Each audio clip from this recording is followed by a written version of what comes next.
This is a presentation partly inspired by a book that we worked together, and it is a book that we worked together with Perbanas as well, STIE Perbanas, and Prof. Tate herself has contributed to this book as well. And I think this is a time that it is very relevant. I think there are some conversations in Malaysia as well as Indonesia. I heard that there's some new interesting development about CSR in Indonesia that has become a center of attention lately, involving the Ministry of Education, involving Nalatul Ulama, Muhammadiyah and all that, and CSR has been the center stage of this discussion.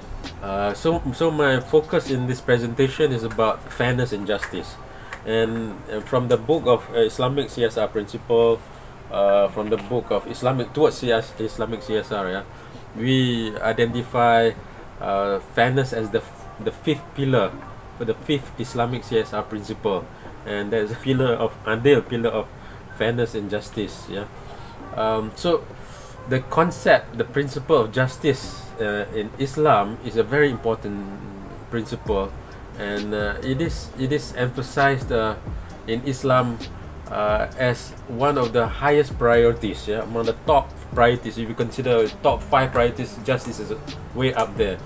It is a term that has been repeated in the Quran more than 1,000 times. It is the third most frequently cited word after Allah, after God, and knowledge. Yeah?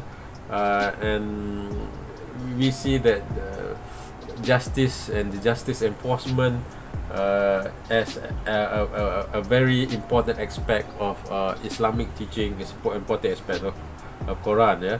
And so in Islamic moral and ethical philosophy, socio-economic justice, fairness in distribution of wealth and welfare, that is all a part of social responsibility of companies, part of social responsibility of CSR of a company, the corporate social responsibility of a company. And if we look at CSR as a concept, as a comprehensive concept, CSR in Islam is about not oppressing and not being oppressed as well. So there's two sides to that. And in economy in Islam, it is about the fairness principle. And when we talk about fairness,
so when we talk about justice from the Islamic perspective, from the Islamic CSR perspective, justice is about not oppressing and not being oppressed, and it covers as far as the business or economic sphere is concerned. It covers all aspects of economy. It covers production, it covers sourcing of materials, it covers the operations, it covers marketing as well. Fairness is also about exploitation. So it's against exploitation, it's against dishonesty, it's against illegality. It must be made correct, it must be made fair, made just, right? So affirmative action, for instance, is part of justice. Yeah, and this is, by the way, not just in Islam. You can find the same principle in many different religion as well. Why socio-economic justice? Yeah, I also subscribe to the idea of the Gandhi philosophy of life.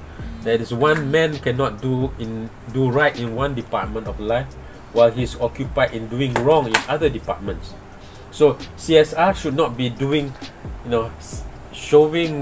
doing a PR job, saving the environment, but then on the other hand, you're sourcing from illegal timber, you're destroying the environment, but suddenly you go out there, you start to plant trees. So that is not CSR. That is not being socially responsible. So CSR, if you look at the global standard right now, the global standard that is often used, right, and one of them is the GRI, the Global Reporting Initiative, talks about CSR from a comprehensive perspective. In Malaysia, the public listed companies, they introduced what is called the Bursa CSR framework, which covers environment, workplace, community, marketplace. So one has to do right, one has to be fair, not just to the marketplace, but to the community, to the workplace, to its internal employees, as well as environment.